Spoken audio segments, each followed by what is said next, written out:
દોર આપી દીધો સાહેબ તમ તાર સાહેબ તમને મજા આવી કરો, મજા આવે એવું છોકરાઓને ભણાવો તમ તારે, રાઈટ. પણ છોકરાઓને મગજમાં ચડી જાય એવું કંઈક કરજો, તો તમારી જવાબદારી ખાલી એટલી બને ને કે આપણે શું કરીએ, આપણે ભણીએ, આપણે આપણા વિદ્યાર્થી મિત્રો સુધી પહોંચાડીએ, બીજી આડી એવડી વાતો બધી મૂકી દઈએ. કેમ કે એ ઘરથી આપણે નથી, એટલે એ ઘરથી આપણે હોય ને તો કદાચ કરો તો વાંધો નહીં, પણ એ ઘર આપણું નથી, આપણી પ્રકારના લોકો નથી, એટલા માટે.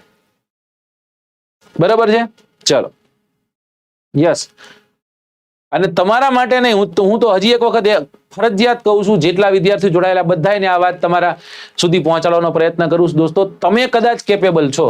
અહીંયા રહેલા 575 માં કદાચ 75 છોકરા એવા હશે કે જેની છત ટપકતી હશે, જેની પાસે કદાચ પૈસા નહીં હોય સાહેબ, કદાચ ખાવા નહીં ખૂટતા હશે, કદાચ ઘરમાં એક જ મોબાઈલ હશે ને, એક મોબાઈલમાં તે કોકનું કદાચ નેટ લઈને તે વ્યક્તિ જોતો હશે.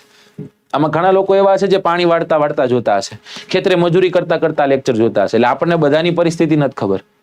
આપણે અહીંયા આવીને કદાચ તું શું કરેશ ને તું શું નહીં. હા, મારો લેક્ચર ચાલુ થયે નહીં પેલા લખેલું તો હવે 10:30 વાગે મળીએ. Love you, take care. લે બોલો, સમજો. હવે ક્યાં સુધી જાય આપણને નથી સમજાતું. ચાલો,